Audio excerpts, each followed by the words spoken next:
In healthy women without asthma, estrogen can relax the smooth muscle that lines the breathing tubes and can open up or bronchodilate the airways. This function may be impaired in asthma. In asthma, estrogen may actually increase airway inflammation. Now, you have to think of other factors that are at work here. So metabolic factors, by that I mean body weight. As it turns out, in women that are overweight, being overweight can increase estrogen and increase the risk for asthma. And the other thing that may be important is fluctuations in hormone levels. As they go up and down, this may affect asthma. So I wanted to talk about reproductive hormones and asthma basically throughout the life cycle, starting with puberty. So as it turns out, about 40% of women with asthma will have worsening of their asthma in relation to their menstrual cycle, when they might have increased asthma symptoms or a decrease in their lung function. And this may be due to the fluctuation in hormone levels as one component. Then we come to asthma in pregnancy.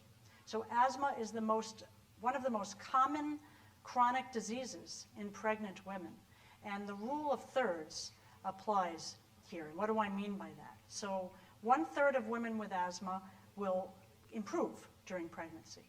1/3 will stay the same, and 1/3 will get worse. As it turns out, women with the most severe asthma before getting pregnant are often the ones that tend to get better. Why different women are affected differently is not clear. Clearly, hormones are changing during pregnancy.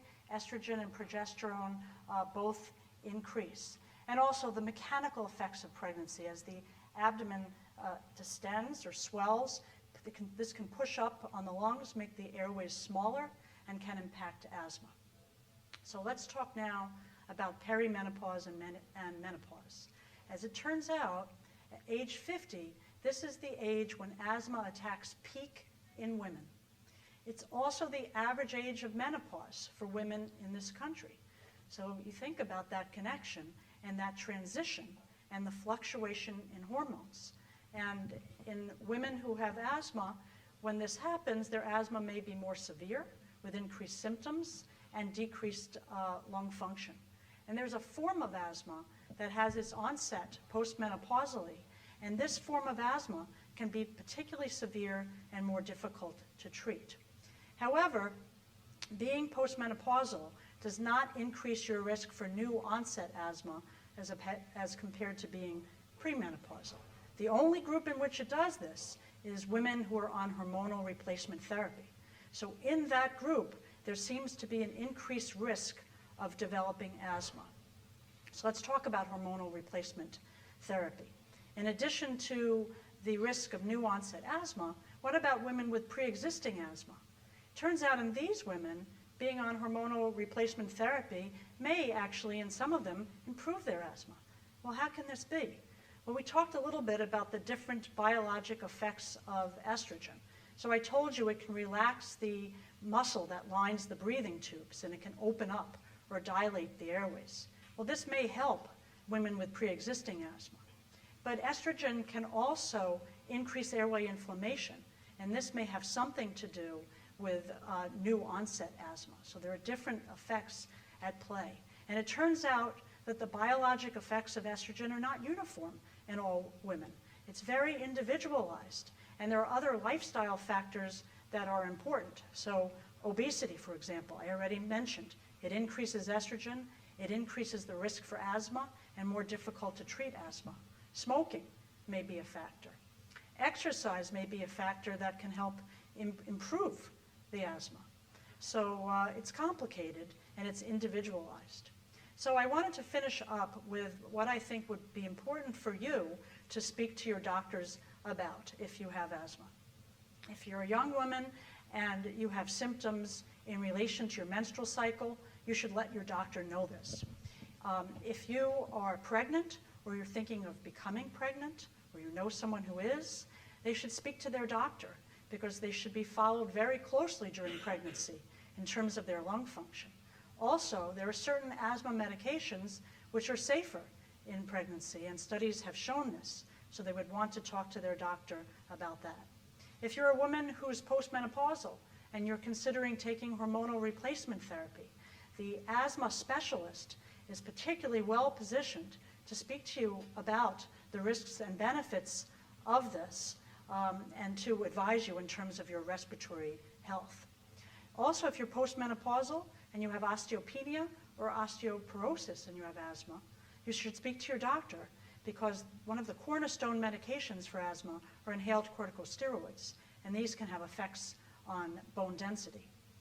In terms of what you should do in general, you should maintain a healthy body weight, because as I've said numerous times, being overweight not only increases the risk for developing asthma, but it makes asthma more difficult to treat. You should maintain a healthy lifestyle. You should not smoke. You should exercise. And you should know that, as I said, asthma is a treatable disease, but you need a knowledgeable asthmatologist. You need someone who's going to personalize asthma care, figure out the type of asthma that you have, and design therapy that would be most appropriate for you. And with that, I will stop. Thank you, Gwen. I knew we wouldn't get through the hour without talking about estrogen.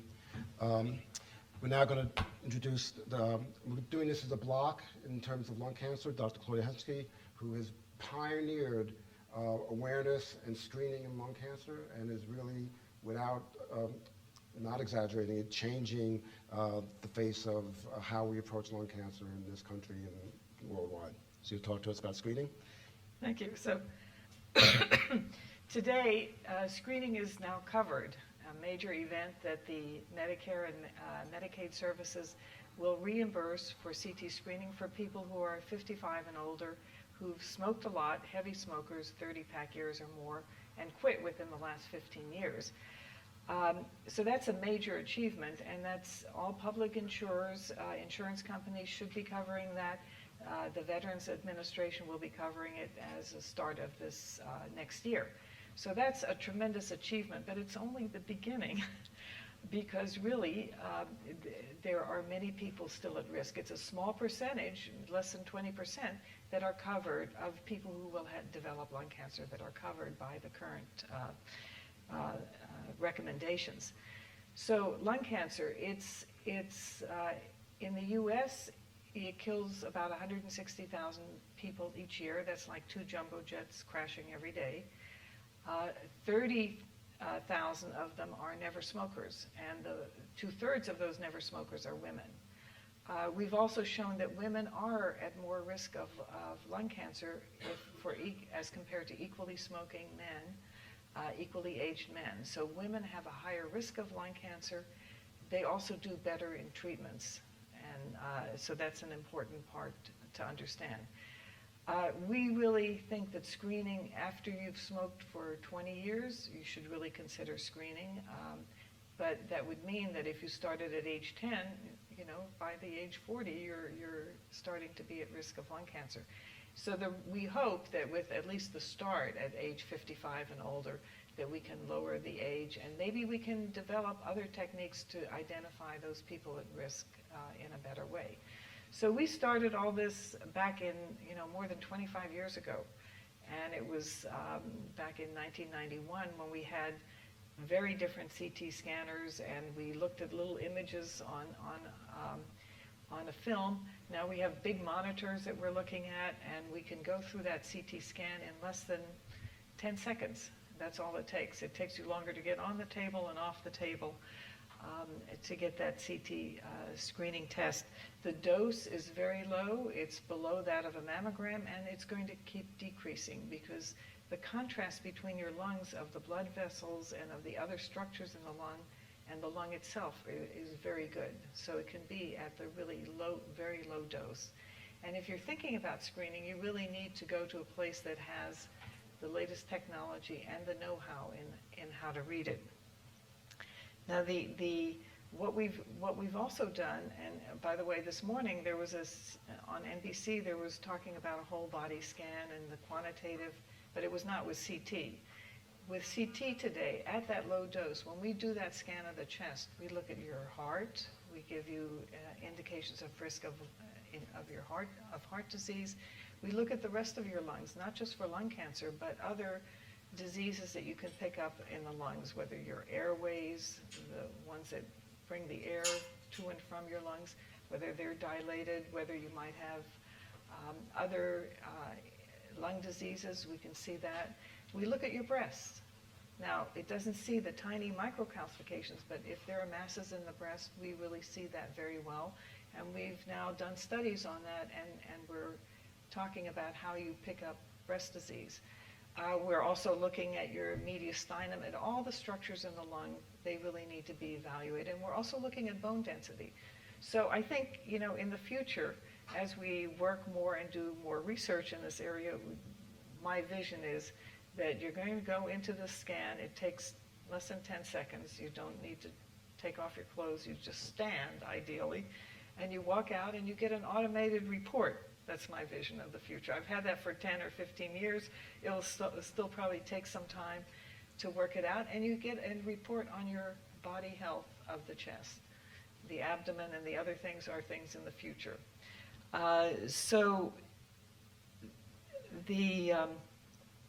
As we've developed the ways of looking for these early nodules and also the other lung diseases, we've realized that we can find early lung cancer. And when we find early lung cancer, we can cure almost all of them by surgery, and you'll hear about that next, by surgery. And then there may be, as we find these lung cancers earlier and earlier, we might be able to really minimize the treatments in the future as we go on. So you can, as I say, you can cure over 80%. And when we started doing the screening, I would say to people who came to the screening, it was very hard to recruit people and say, well, go and talk to the women that you talk to, you know, at meetings and so on, and in your daily life. And they would say, women would say, oh, well, I don't want to know about lung cancer because then I'll be dead.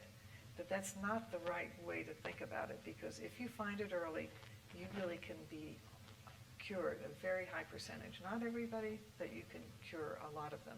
So you need to think of it proactively, that you can really do something about it. As we've developed the early treatment, the early diagnosis of lung cancer, we've slowly realized that now how do you best treat it?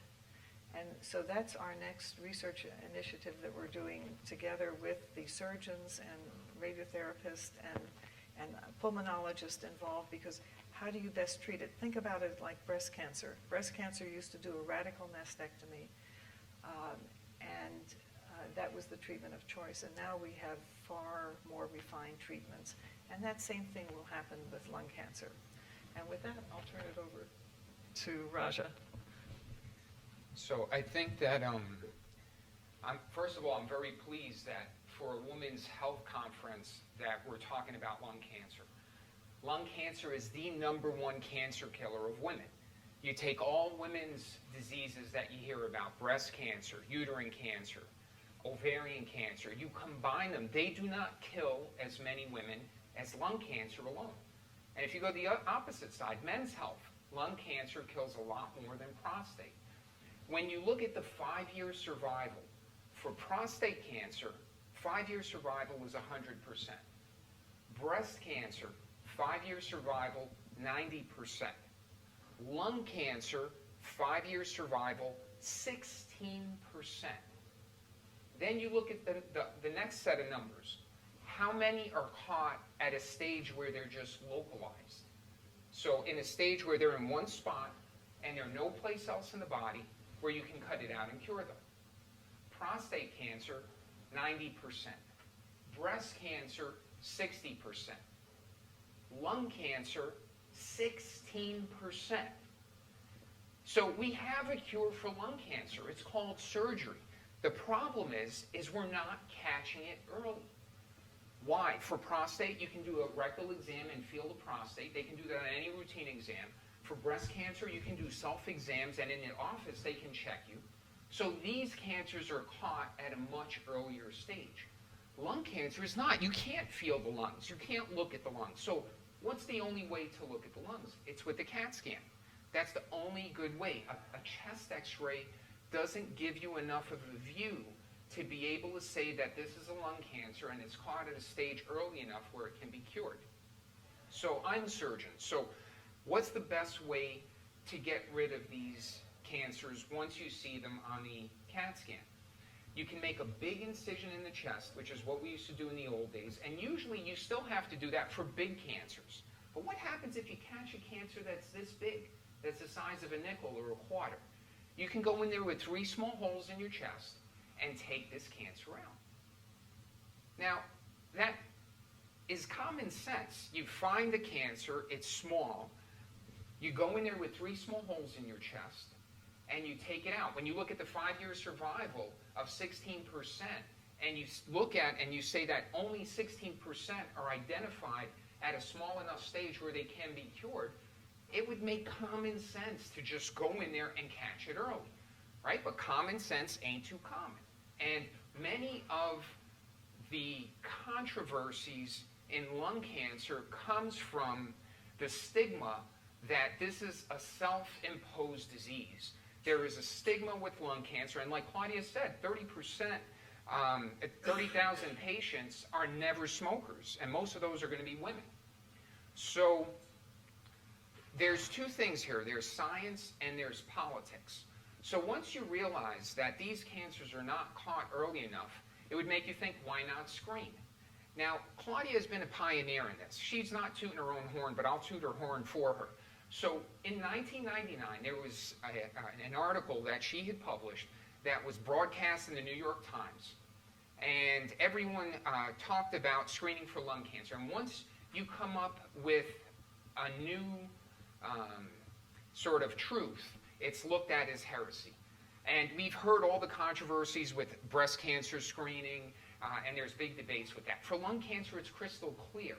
But let me just give you a little bit of evidence. So she came out with this in 1999. People wanted to shoot her. Every agency in the United States was going after this woman. Why?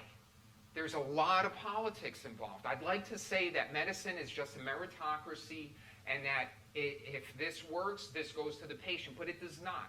The amount of politics involved were ridiculous. Now it's calmed down as people are realizing, wow, she was right back in the 1990s. But basically why? Big tobacco. Whenever you got big money on something and a big company that's going to suffer from it, you're going to get pushback. You're going to get lobbyists. You're going to get people influencing the members of Congress to not do the right thing because they're worried about their bank account. So that's one, big tobacco. Who else would not want someone like Claudia to come up with this whole screening concept? Could it be the NIH or the NCI? In our field, when you're doing research, there are a lot of people who are battling for resources, for NIH money, for grants. And they do not want to see all these resources going to someone who actually got the answer right. So what did they do? They constructed this trial to prove her wrong. It was called the NLST trial, and it came out a couple of years ago. And it was a randomized trial of CAT scan to X-ray to screen patients. They had to stop the trial early because it showed such a big difference that they could not dispute it anymore. Now, what's the new battle with lung cancer and lung cancer screening? It's the guidelines. These guidelines have been narrowed so much by experts who are proven wrong, by Claudia, and experts who have, for some other reason, whether it's somehow being influenced by big tobacco, being influenced by the NCI or the American Cancer Society, we're at odds with these results. What was the name of the guy? Upton Sinclair. A man will not, how does it go again? A man will not understand something if his livelihood depends on it. That's correct. And that's basically what's been going on. So, basically, the guidelines now are the new battle. They want to limit it to a small number of patients so that they don't seem as wrong as they once were. Now, if you look in the New York Times today, there's a big paper about public housing and secondhand smoke. Secondhand smoke is really a big killer, but that is also trying to get swept under the rug because, yes, if you smoked, you did this to yourself. But God forbid that you're hurting other people. They don't want that to get out, right? But it's already accepted by the Surgeon General. We recently just published a paper looking at the effects of unrecognized secondhand smoke. But in the New York Times, They're talking about public housing and how the secondhand smoke will seep through the walls, go through the doors, and people are getting exposed and subject to lung cancer and cardiovascular disease who have never smoked in their life because this is in their dwellings. So that's the next battle. When you look at the fact that Claudia had determined that lung cancer screening works without this big randomized trial, which of note cost $250 million, it took place in like 35 states in the in our country. And all that was to prove, oh, it doesn't work, and it did work. Why not listen to how she's determining the guidelines and study it the way she had studied lung cancer screening back in the 90s? It would make sense, right? But in medicine, you know, we're all intellectuals, and what's the definition of an intellectual? Someone who takes something simple and makes it complicated. So what they're doing here now is they're trying to sort of muddy the waters so it's not crystal clear. But as Claudia showed in 99, it is crystal clear. You find it sooner, it's more curable, and you get it out. So now the next battle are going to be the guidelines, and to be continued. Thank you. Thank you very much, Roger. I want to thank all of our speakers. Give them a round of applause. Before I open to question and answers, number one, this is the promise of the Respiratory Institute, a multidisciplinary group of physicians coming together, bonding together, so that, Claudia, when I heard you talking, I imagined as we go through the airport and we get our screen to get past security, we get our report telling us of our health. And that will be that's your next project, okay? So that if we're going to get radiated, if we're going to get radiated anyway, we might as well at least get a health report. And that's the promise of the Institute. I'm going to take chairman's prerogative. I see a lot of friends in the audience. So before you get to ask us questions, I'm going to ask you a question. I'm not putting anybody on the spot. But I'd like everybody to raise your hands if you've had somebody in your life who's been touched by respiratory disease or lung disease. Please look around. Everyone. Everyone. Everyone in this room has been touched by lung disease, the epidemic. You've heard it here. So that's my question to the audience. I now open your questions to our speakers. Oh, please, you must have. There we go. She's a plant, by the way. No, I'm not. Okay. But we didn't discuss this. We didn't discuss it, but okay. So my mother smoked her entire life. And obviously I grew up with a lot of secondhand smoke. Since I've got her a little age, I apologize. Are there guidelines for secondhand smoke exposure? And at what point should I be worried? Do I get screened? What's the advice? Okay. Well, as you've heard, Claudia has been pushing that envelope, so maybe I'll open it to you first, and Raj, you can chime in. So at the moment, the guidelines do not include secondhand smoke as a risk factor, but that's incorrect. It does give you a higher risk of cardiovascular disease, of lung diseases as well, and of lung cancer. We have, but it has to be done still in the context of a project, and we do have a project. We screen never smokers. That means you've never smoked more than 100 cigarettes in your lifetime. So if you puffed it once or twice, you qualify. And we 40 and over. So, and we find cardiovascular disease and lung cancer. So that's available, but it's available in a research setting. And it's provided at no cost at our place because we have research funding for that. It will be some time before that really is added as a risk factor. We keep working on it in the guidelines because really it should be an additional risk factor, just like occupational exposure is. Any further questions? Yes, please. What are symptoms of lung cancer? What happens? They're very late, and really the pulmonologists and surgeons can tell you more about that, but your lung doesn't have pain fibers. So until the cancer is big enough to press on structures that give you coughing up blood or pain or so, it's late. And that's what we tried to show in that CT screening for lung cancer, that even the chest x-ray finds it too late. With the CT, you find it when it's the size of a grain of rice, and you follow carefully to sort out which ones are cancer and which ones are not. but it just makes a big difference to find it early, because then you don't have metastases. I mean, the classic story you hear, you had a person who had a chronic cough and they went to a doctor and they got their x-ray and they had a cancer. Found on x-ray, the survival rate is in the numbers that Raj recorded, 15, 20%. That's the problem. The symptoms are non-specific, you know, a cold that doesn't go away, a cough that doesn't go away. Too late. By the time we wait for symptoms, we're doomed. I've been doing this for 30 years. Lung cancer, you know, like pretty much 1 out of 4 was going to survive if we were lucky by the time they walked into my door with a symptom. So unfortunately, symptoms are not the way to discover lung cancer. And if you have one, it's probably already, the horse has left the barn. Yes, please. So if one was an ex-smoker, how often would one get a CAT scan in order to have a proper, you know, to be able to?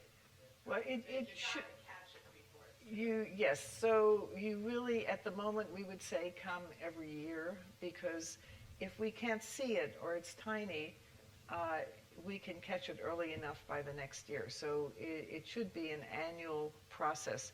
As we learn more, we might be able to have it be less frequent, but at the moment, it should be every year. If you gave up smoking 35 years ago, how often should you, I mean, and you've had the scans, how often should you repeat them? Well, when you quit smoking, you decrease you no longer increase your risk of lung cancer, but the risk of lung cancer is higher than somebody who's never smoked, and it remains that way for the rest of your life. So your heart disease, the risk goes down in 3 or 4 years, but not for lung cancer. So really, you should continue it until, you know, as long as you hope to have a life expectancy of at least 5 years. We say continue it annually, but just make sure it's low dose that you're getting. See, but that's a big problem in that the guidelines would exclude someone like that, even though they're at higher risk of having lung cancer. Another thing about the guidelines, President Obama, I think we all know he smoked. He doesn't fit the guidelines, but you know what? This guy's been screened. So that tells you something. Every year. Every year. How many people have daughters or granddaughters under the age of 25 in the room? Okay, young girls smoke, right? Helps control their weight. It's cool, okay? Tell them that they're going to have a lifetime risk, right? You already are, unfortunately, given the risk of breast cancer, right? So you have to get that screened because you're given breast in life. Well, guess what? Your daughters who are smoking are taking on a second risk. And that risk will never go away. And when they come to my office at 40 and 50, I have to have a conversation with them about, well, yeah, you got to get your mammogram, and by the way, you have to get your CAT scan. Tell them that, because they're going to now have to face this discussion of maybe having yearly x-rays after the age of 40 because they wanted to smoke when they were in their 20s, because that risk never goes away. I have 4 daughters. I beat them over the head with this, okay? And you got to get them when they're young. So again, it's an epidemic and no one talks about it. We talk about breast cancer all the time. Please. If someone in your family had lung cancer from not smoking, is it something that can be hereditary, or is it purely your environment?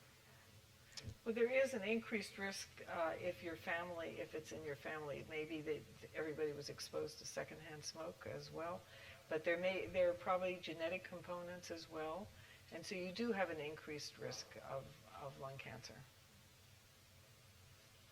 Back, please.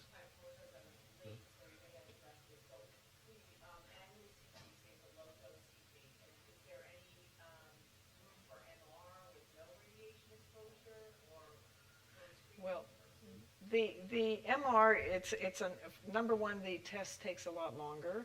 It's much more expensive. But the key problem is, and we've all tried to think about that, is that it just doesn't see small nodules because you're having to breathe. You can't hold your breath. So your lung moves, and so these small nodules are not picked up as readily. I think technology is going to keep changing. So as we go along in the next 10 years, there should be advances in technology and blood tests and so on. But at the moment, the CT is very good, and it's getting down to the low dose of a chest X-ray. And nobody's ever worried about having annual chest X-rays. together with mammograms and anything else. I mean, I think the hope in the future is for us to put, Claudia out of business because with the radiation issues is discussed about. So you've everyone heard of the cancer sniffing dog? Okay, there we know that certain cancers can offload certain organic compounds that can be detected. There are biomarkers that we're hoping to look forward. So hopefully screening in the future will be some combination of radiography and biomarkers, be it exhaled gases or blood test. We're all waiting for that, and I think it will be a combination going forwards because I cannot tell you how much time I spend talking about radiation, and I'm not a radiologist, because it's on your minds, particularly on women's minds because of the issue of mammograms.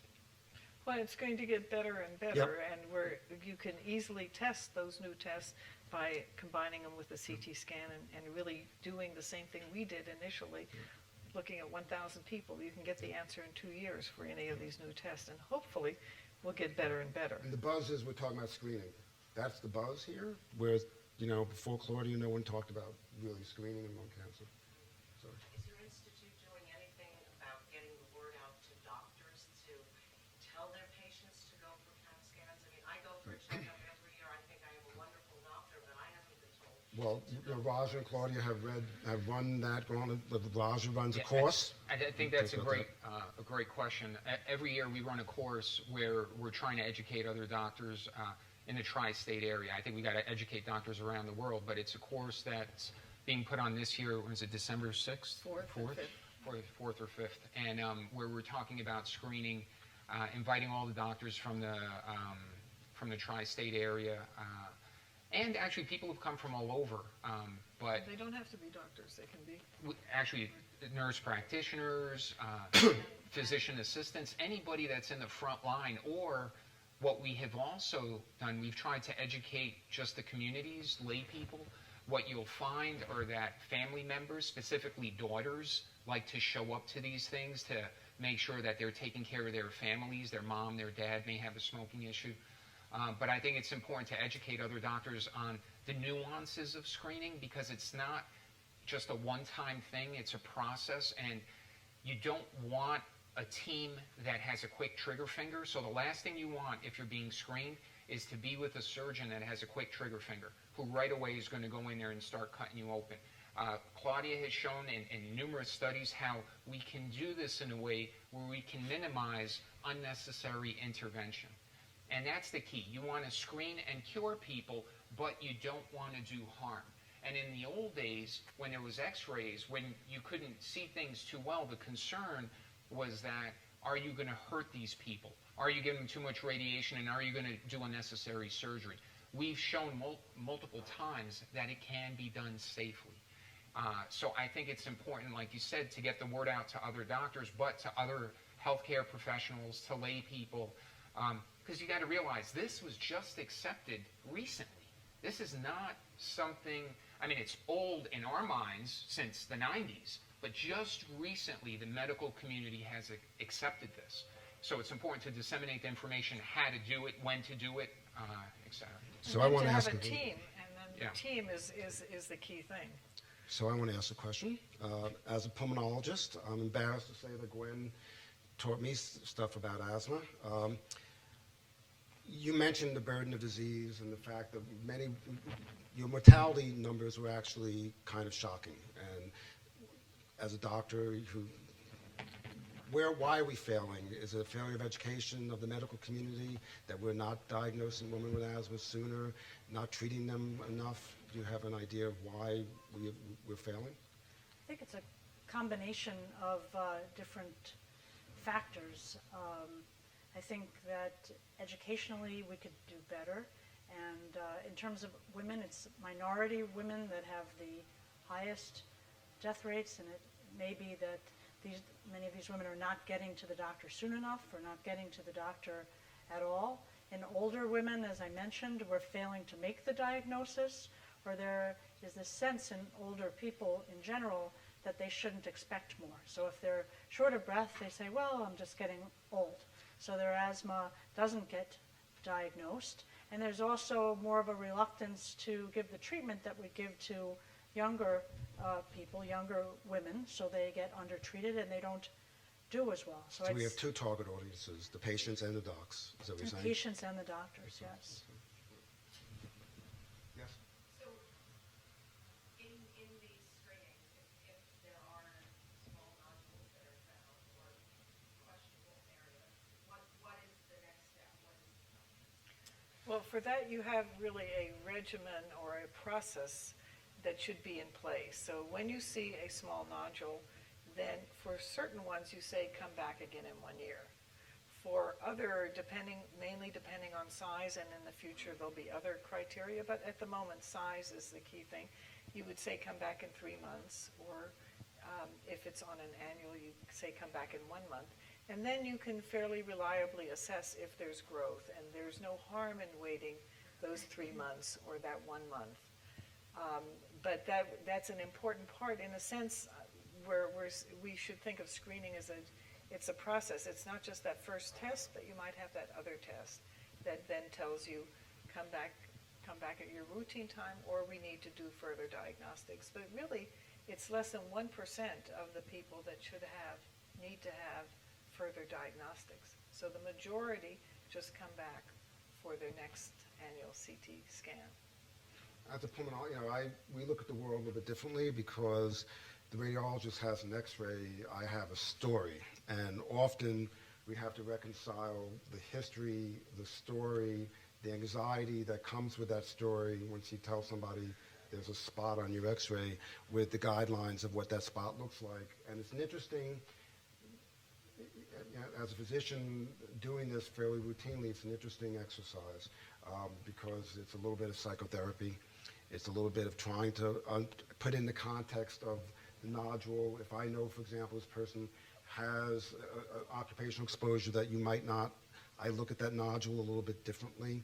I have the family history that you might not have. So, the guidelines are helpful as a practitioner, not so easy, because we have this story that we're trying to reconcile.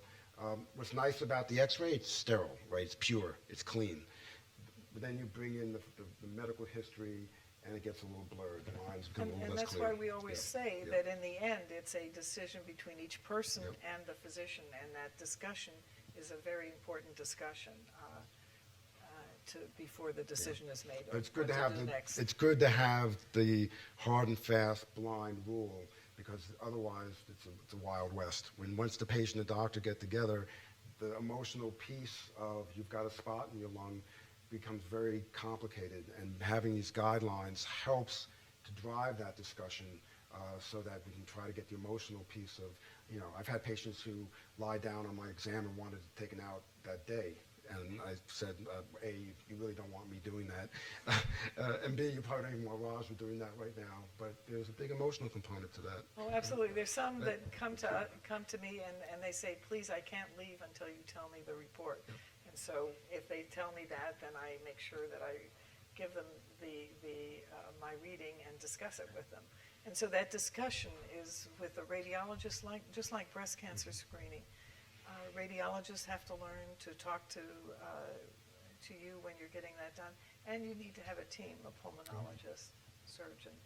But I can't stress enough the importance of making sure you have a surgeon that doesn't have a quick trigger finger. Because when you have a patient sitting there, and there's even a question of having lung cancer that's identified as a lung nodule, the patients want it out. I mean, I've had to fight with patients to not take it out. They're like, Doc, please just get it out. Listen, I'm a surgeon. I'm looking for a reason to cut you open. And you should not. Just, so it's very easy to have surgeons do tons of cases on patients who don't have cancer. So it's important to make sure you have a team, pulmonologist, radiologist, diagnostic radiologist, interventional radiologist, because sometimes you can biopsy these things without surgery. Oncologists and surgeons. So it's important that you have a whole team looking at the patient, and I can't stress enough, you don't want a surgeon who has a quick trigger finger. It's an interesting dynamic. I'm sure you've all done projects in your home, building projects, architect and builder. never let them be the same person, right? You want the tension between the architect and the builder. That gives you a better product, right? Because otherwise, there's no one watching the store. So it's very much similar to team approaches. We all get in a room together. It's the myth of the elephant and the wise men. We all look at the elephant a little bit differently, and then when we get together and we discuss the case, wisdom prevails. And we all have our perspective, but getting in a room, looking at it from all different points of view, being separate in terms of the architect and the builder, that's how you resolve that. And that's why the promise, again, of the Institute, the promise of screening programs, not just a screening radiologist, but a screening program where you have this dynamic going on is very important. Yeah, I mean, I argue with Lou more than I argue with my wife. Exactly. And we build a great project. Any more questions? Yes. I've been reading about precision medicine, which I really don't quite understand. Is there anything in the treatment of cancer after surgery involving precision medicine, or? So that's a term, I can imagine what it means. I'm not sure I've heard it myself. Has anyone? There was an advertisement yesterday. Okay. Well, So- it means personalized. Personalized. It's So very I was going to personalized. interpret in terms of personalized medicine. I think you heard that. I think from Gwen, you're hearing it from us. Data is global. Data is statistical. It helps guide decision making. But, and Roger is always known for saying that, I have a person in front of me. I don't have a statistic, and I don't have a table.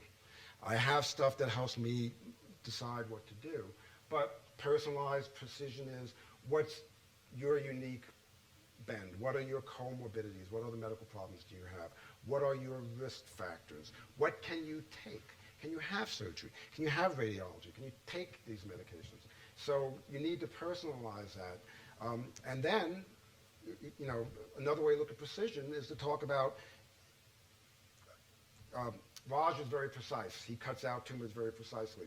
But there's radiation oncologists who can aim beams very precisely as well, another use of that term, so that you can have a precise treatment to a localized tumor. So I think, you know, depending on how you look at the word, precise translates personalized. I think we're all, you know, every doctor who sits in front of a patient, that's a very personal, that's like going to your rabbi or your priest. That's a very personal interaction.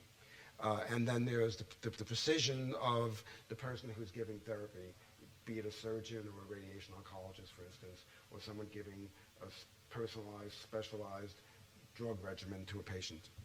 And then there's another step. After the tumor is removed, that tumor is analyzed to look for genetic mutations and other types of alterations, because for that particular person, a specific drug may be beneficial. For another person who doesn't have that mutation, the drug may not work. So as opposed to just giving everyone the same blanket chemotherapy with its adverse effects, not knowing if it's going to work or not, the personalized or precision medicine that you talk about is after it's removed, where it's examined, where you need pathologists who understand what's going on, and molecular people who can run these genetic tests so that they can direct the oncologist. For this person, you know, maybe given this pill called Tarceva may be the best way to go. For another person, maybe that person shouldn't have chemo and should just be observed every 6 months with CAT scan. But I think that's an important point. You need that individualized medicine. When we talk about statistics, statistics are for patient populations. When you have a specific person in front of you, you've got to personalize that treatment for that particular patient. I mean, you've probably heard there's been a recent release by the FDA of a new drug for lung cancer. That's going to change the face of lung cancer for us. You know, Opdivo, you probably heard about it, was originally pioneered in melanoma. Again, it's precise molecular medicine. For us, it's a game changer. In the old days, we had traditional chemotherapy, which wasn't fun, wasn't very effective. You know, we've been doing the same old thing for 20 years with the same not so good results. Now, with this precision of personalized medicine and the new drugs that are coming on board that are targeted, that's the other word, targeted therapy. So once you have the marker, you can have this targeted therapy. And these drugs, we think, are kinder and gentler in terms of person's quality of life. Many of them are oral, many of them are simple infusions. They're not your grandmother's chemotherapy that really, you know, did more harm than good. So, the other hope, aside from the diagnostics and the screening, is going to be the therapeutics. And there's a whole class of these drugs coming online, and in the next 5 years, there will be many choices, much like in breast cancer and other cancers. We didn't have a lot of choices, really. It was surgery, and then after surgery, everything else was kind of not so good. Now we're catching up in terms of more targeted, precise medicines. But it's still going to be, all of these Yep. new drugs that are being developed are still going to be more effective when you find it early. Correct. So the earlier part is still an important part, and there are all these exciting new developments that will really be beneficial. Any more questions? What number do you call to get a scan? Oh, I can There we give you go. that. 212 241 28. Sorry, 241 2420. 2420. Yeah, 212 241 2420. But before we go to screening, stop them to quit smoking. Stop. That's the first number one step, is go home to your daughters and your granddaughters right now and smack them and take that cigarette and get it out of their hands. Then if they smoke, then screen. I'm sorry. What are you recommending the screening for? I mean, is there a criteria like how many years you smoked? Is it for somebody who's never smoked, or is it just? Well, as I said, the guidelines, the national guidelines are now 55 and older, having smoked 30-pack years total, and quit within the last 15 years. We would say that it should really be broader, at least 50 and older, and with less of a smoking history. Our first study had 10-pack years, but they were older. So the guidelines are 55 and older, that's accepted. Certain guidelines say go down to age 50, 20-pack years. And if you're concerned, come and talk to anybody, and then there are programs such as ours in a research setting where you report ongoing on the results. It's 40 and older, whether you've never smokers as well as smokers or former smokers.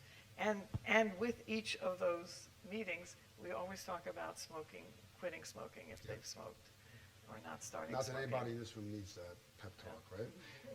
I saw some other hands here. Yes. Okay. All right. I thank you for inviting us. I thank you for the group to recognize that women are suffering from lung diseases. Please go out and spread the word to your sisters and your daughters. Thank you. Okay. And granddaughters. Okay. Thank you. Thank you. Thank you.